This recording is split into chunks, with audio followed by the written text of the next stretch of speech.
Welcome to the Authentic Dentist Podcast. Join Dr. Allison House of House Dental in Scottsdale and Sean Zayas, founder of Zana, a company helping dentists extend their care beyond the chair as they lead dentists deeper along the journey of authenticity to reach greater fulfillment in their professional lives and to deliver remarkable patient experiences.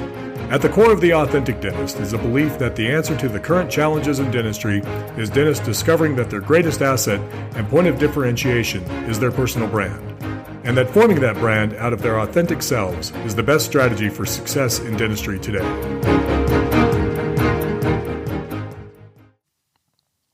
Hey guys, this is Sean and Allison, and our podcast today is going to probably be as real as it gets. And that's because right now what's going on in our nation just requires honesty and vulnerability and real talk, because the reality is people are struggling, we're struggling. Like, we don't have this all figured out. So today we want to talk about a little bit about not just the mindset, but the heart of it. How to not lose hope amidst just the fear and the panic and the unknown and the fear of that unknown. So that's what we're going to talk about. And even this session, it just might be messy, but our promise to you is that we're just going to be as real and honest as we can. So Sean, I have been up and down and up and down. When I drove over here today, I was crying. It's about a half an hour drive down here from my office. And I was just crying because I'm so scared and overwhelmed. And I really want a firm answer, because that's my scientific brain. And no one can give me, this is exactly what's going to happen and this is how it's going to end. I don't know. So I call one of my girlfriends and I'm like, I'm crying. This is awful. And she gave me this great message of hope. It was beautiful. And so I told her to post it. And then she started crying. Why is she crying? Well, she's crying because she feels so overwhelmed of all the things she should be doing right now. And I feel that way too. I mean, I don't know. Are you feeling that I should be doing all these things right now? I am feeling that. And it's funny because in our household, one thing my wife, Kelly, and I always say is, don't should on me. Like, if we're ever in a disagreement and that comes out, it never brings life. It can never accomplishes what it's meant to. And yet so often we end up shoulding on ourselves. And that's not a place that brings life. No, it's not helpful in any way. It just makes us feel bad. And it's not real. There's only so much that we can do. So what were you feeling like you should be doing? Oh my goodness. Well, last Friday, I thought, okay, I'm going to make this an opportunity. I'm going to be a leader in my community. And I made all this list of things I was going to do. And then Saturday, I bought a pint of ice cream and I ate the entire thing and had some wine. Sunday wasn't much better. So it's been this up and down where I know there's all these things I should do. And then the fear just grabs me and I can't do it. It's frustrating.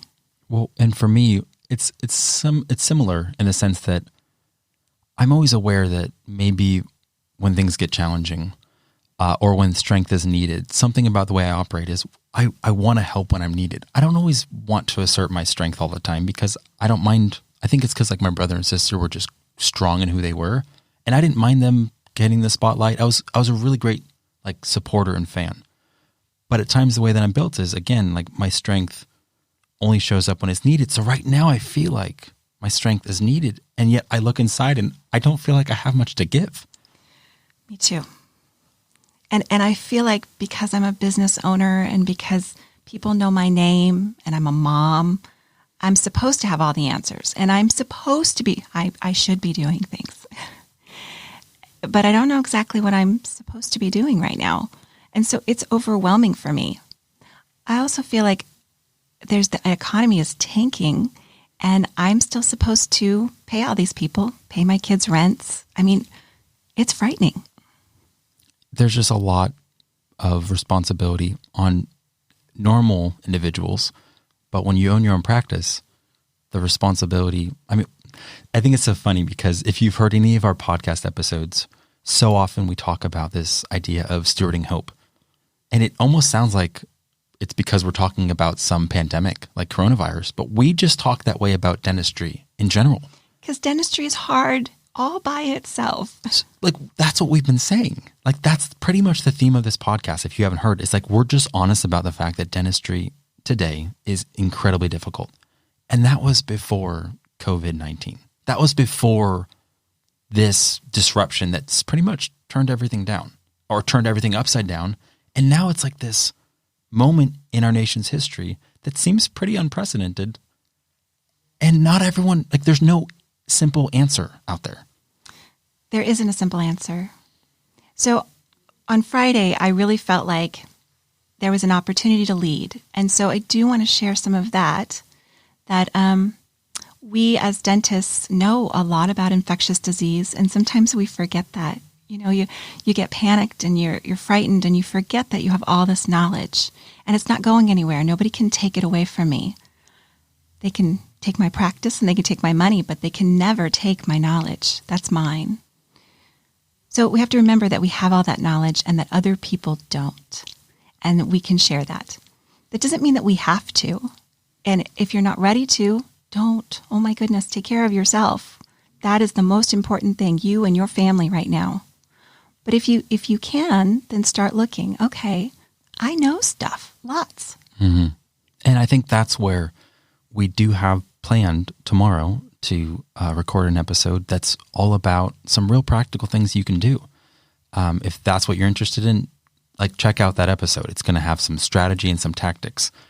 In this episode, we want to kind of just acknowledge the craziness of all of this. And if you're out there right now, and whether you have an established practice or whether you have a practice that you just started in the last 2 to 5 years, and you're experiencing any sort of panic because you don't have a clue what to do, we just want to let you know, like, that's okay. Like, it's okay to be panicked. It's okay to be freaked out. I mean, that's what's going on right now, right? It is. And, you know, you see some not so nice things in Facebook and you see people not being very kind to each other. But the reality is, I don't know what you're really experiencing. This may be on top of some financial issues or some family issues. So you don't know what other people are walking through. You have to just give them grace and remember that you need to take care of you. What is it that you need? And that's one of the encouragements we want to emphasize in this episode, is not just to give other people grace, but to give yourself grace. That's really hard for us. You mean the other day when you were eating ice cream and drinking wine, you probably didn't feel like you were at your best, at your highest self. No, but boy, did it taste good. But that's the thing. It's like, we want to give people permission to not be at their best, but also encourage people not to stay there. Like, to caution people, like, if you find yourself right now and you're just in a crazy spiraling state of panic, we want to encourage you to, like, get back up, look at the horizon. I know it's scary sometimes to consider the fact that some bad things could happen, but know that you will get through this. If there's one thing we want to communicate, it's that you might get knocked down, but you'll get back up. You might have some setbacks, but we know if you're listening to this podcast and if you're a dentist, no matter how long you've had any sort of success in dentistry, that means you're resourceful. That means you're resilient. So our message is, you're stronger than you know. It's true. I mean, we earned that education. It is ours, and no one can take it from us. They can take a lot of things, but they can't ever take it from us. And if you've built a practice, even if it's totally destroyed, you know how to build it again. And you can. And wow, you won't make near as many mistakes. I mean, I made a lot of expensive mistakes I've talked about. I wouldn't make those again. If I had to rebuild, I'll rebuild. And the good thing is, you're not alone. Like, we need to know there's an that. entire community of us. Maybe we'll all go in together. Who knows? Who knows what could happen? So we're here, and we know it's so important. Like, people you went to school with, whether it's professors, whether it's someone that you're on a committee with, it's like, we're all in this together. And when I think back on our nation's history and I think of different challenges that we've weathered, it's when we're united. And it's so easy right now to just consider your own well-being and get fearful and kind of shrink back. But sometimes that leads to people making decisions or doing things that's kind of divisive. And we just want to encourage any way you can release life and encouragement and hope. We're all in this together. You know, I had a moment when I was thinking about my grandmother and when World War II started and her husband was sent off and the fear and unknown. Of course, I know how it ended because I have history, but she didn't know how that was going to end at the time. And it's amazing how, when you think about those times in history, how people came together. And you hope that that's who we are still, that we can come together. Even though we don't know exactly what this is, they didn't know what was going to happen with World War II. We didn't know what was going to happen with the Spanish flu in 1918. People have to come together, and we're going to be okay. And it's uncomfortable when you don't know.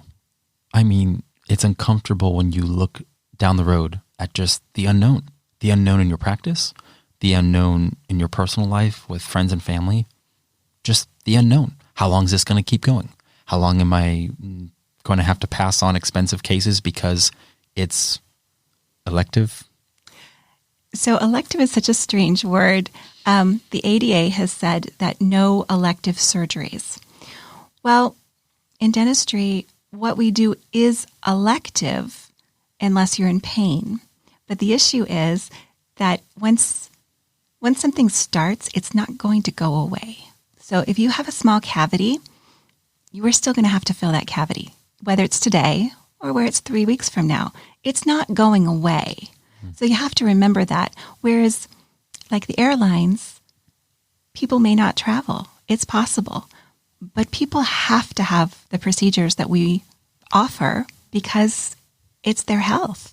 And if they put it off too long, then we're going to do even bigger procedures on them, and it's going to be even more expensive. So we're elective, but we're not elective.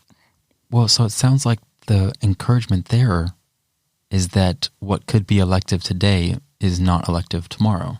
So meaning if things are slowing down today because you have to cancel some procedures, as long as those are still your patients in the future, it should come full circle?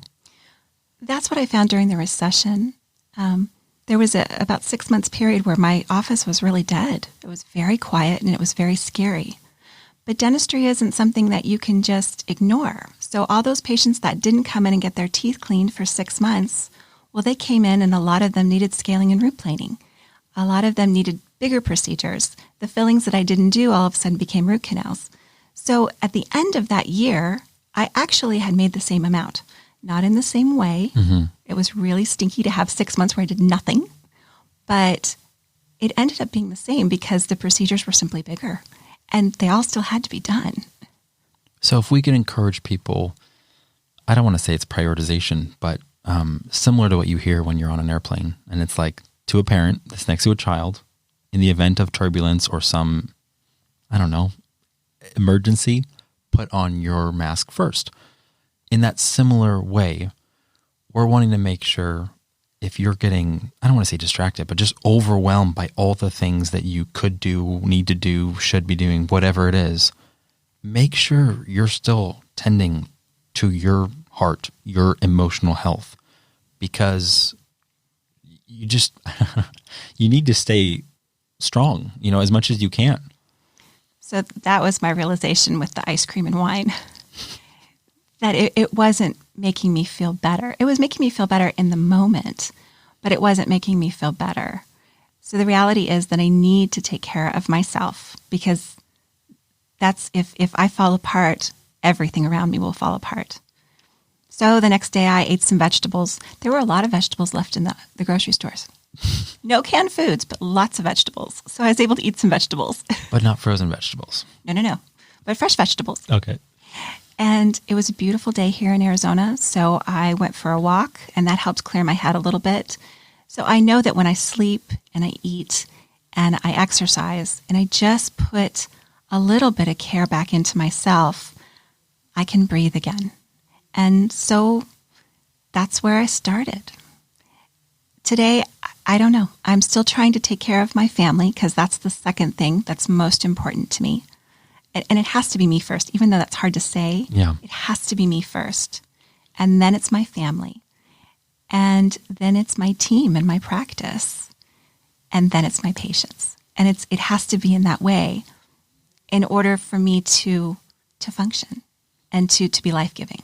Yeah. And I feel like one of the things that might be common for dentists, because of the excellence that they know, because they're typically high achievers, and again, like you said, they know the structure of even their routines, is that it might be difficult for them, not just not having a set routine right now, but even just coming to the grips that in some areas right now, they may feel like they're not enough. And I know that's kind of like some of the difficulties for me is like, I want to have answers to stuff that I don't have answers to right now. But no one has answers. I mean, we love to have the answers, but there aren't any. So we're going to have to just roll with it. And a lot of us don't like to roll with it. Well, and that's the thing. So permission right now to just be okay with this tension right now, like with not knowing, with maybe not being at your best. You know, if you're eating ice cream at night, like that's okay. Like we just want you to not feel like you're strange, that not feel like you're odd and there's something wrong with you. This is incredibly difficult and challenging. And that's the lens that we're just hoping you will see this through so that you can give grace to everybody.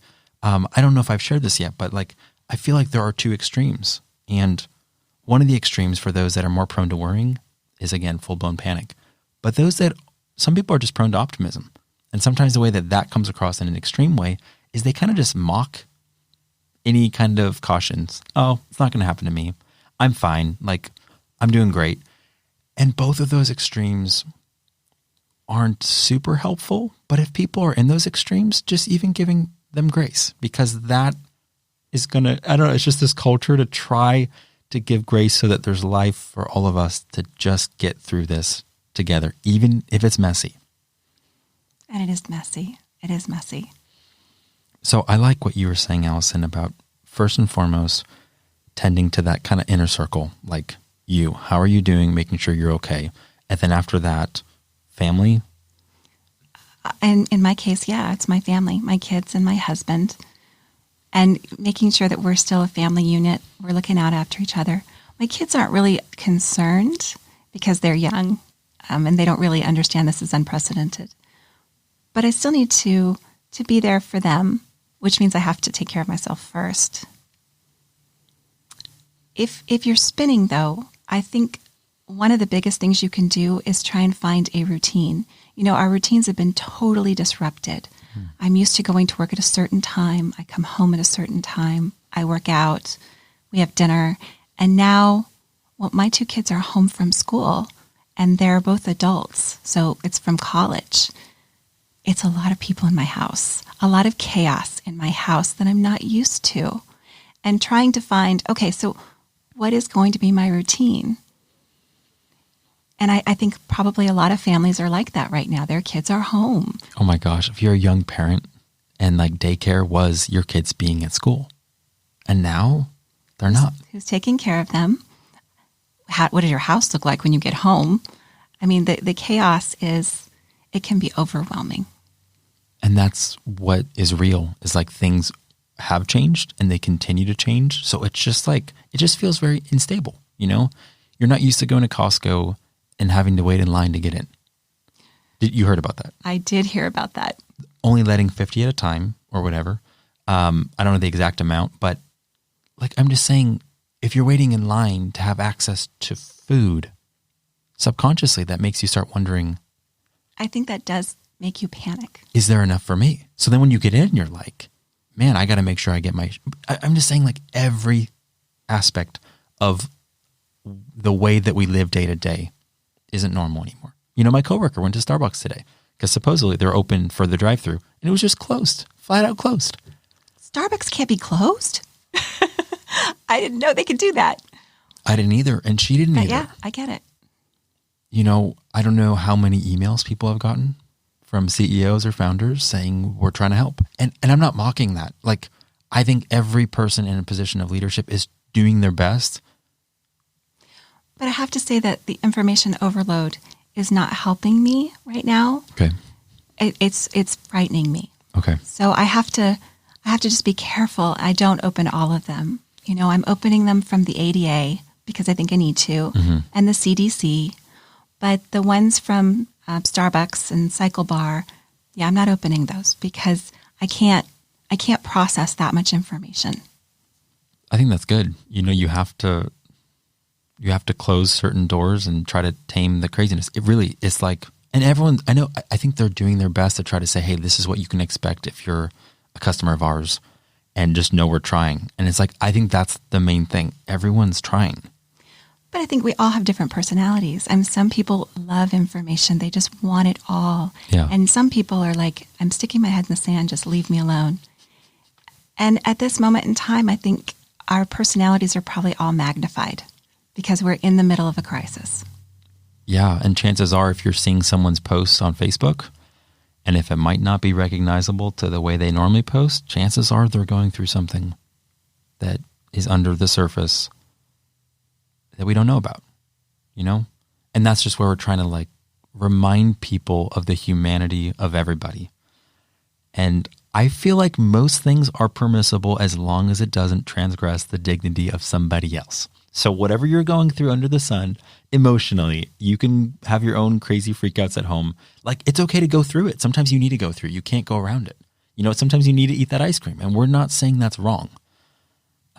We're just encouraging you as much as you can to continue to stay in touch with hope and stay in touch with the fact that we will get through this. And that really has to be the message, that no matter what happens, we will get through this. We've gotten through so many things. HIV, World War II. I mean, we will rebuild. I can assure you. I don't know what it'll look like. I wish I knew. Maybe you should invest in Charmin. I've been wondering about that. But I think we just have to know that, of course, there's hope. This will pass. I don't know how long, but it will pass. And we will be in a new normal. And guys, we're the first to acknowledge this isn't, this is a messy road for us. Like Dr. House was just saying, she was crying on the way over here. This has been difficult for me to understand. Hey, if I serve dental practices, and if dental practices are closed for 3 weeks, chances are they're not going to need any of the products that I offer. So what does that mean to me? And what are the implications for my employees that are looking for security? There's just so many unknowns. It's a ripple. And you can just get stuck with, it's just my practice, but it isn't. It's everyone around us. So we're all in this together. It's not helpful for you to hoard the toilet paper. It really isn't. Be kind to each other. If you have some extra, whatever, share. And that's the thing. So Allison and I confess we don't have all the answers, but we want to be available. Feel free, message us. Why don't you share about what's on your Facebook page? Oh, well, one of the things that this young lady that I had talked to on the way here, that we were both crying, was mentioning that she didn't have a letter. And I have a letter on my House Dental Facebook page that's gotten some good reviews. You are welcome to take it, copy, rewrite it how you want it, and repost it, send it out to your patients. It doesn't bother me because, again, we're all in this together. And if you're afraid to write something, start with a template. And I realize I just stepped out of line because that probably was one of the tactics we were going to share tomorrow. But this doesn't need to be perfect either. So to give a little context to what she's saying is that one of the things is that that's a letter. Is it a script or is it a letter? Well, I have a letter posted, yes, to my patients on House Dental. But I also emailed that letter to all my patients. Okay. And if you're feeling like I need to do something with my patients, take it. To find your page, would they just type in House Dental? Sure. I'm not very good with this. I think if you just type in House Dental, it'll come up. But again, feel free. Any questions you guys have for us, we don't know all the answers, but anything we can help with or point you in the right direction of a professional, kind of like Denise that we interviewed yesterday. We just want to give another thank you to Denise just for being so generous with her time, Guys, right now, that's just what it's about. If there is something you have and there's a message you have, or there's some resources or tools or anything that you think could bring life, we're not saying any shoulds. You don't have to do anything. But if you're able to and you feel inspired to, we just encourage that because, our voice may not be strong or influential on its own, but together it can be something that can be a movement for good, for hope, and for unity. I do think sometimes we view each other as competition, but the reality is that we all face the same issues. We're all dentists. We are a community of professionals, of very well-educated professionals, and each one of us have different gifts we can contribute. And so we should. We can work together, and maybe we could build something that we really would like. We didn't love what we had before. You know what? And in line with that, if there is something that's actually like a message that you have or something that you feel like would help, and you don't have a platform, we're not saying we have much of a platform, but feel free, reach out to us and, we'd love to start a conversation and see if it would make sense to interview you about a topic that you think could be really helpful right now just to serve dentistry. So again, tomorrow we're going to actually share on a lot more of a strategic and tactical level on some practicals of what you can do to really make the most of this time. Because as Allison said yesterday, she didn't realize that time is something that you've been given now. It's funny because be careful what you ask for, you might get it. I've been praying for more time. Sorry, guys. We got it. And now I have 3 weeks of time. And I do want to use it in a way that allows me to relax, allows me to rejuvenate, and that means I shouldn't spend my whole time scared. Amen. Well, hey guys, we hope this episode was encouraging, and we look forward to catching you in the next one. Thanks. Thank you for listening to the Authentic Dentist Podcast. To join Allison and Sean on this journey, hit the subscribe button to never miss an episode. Here's to your success. Express yourself fully. Live authentic.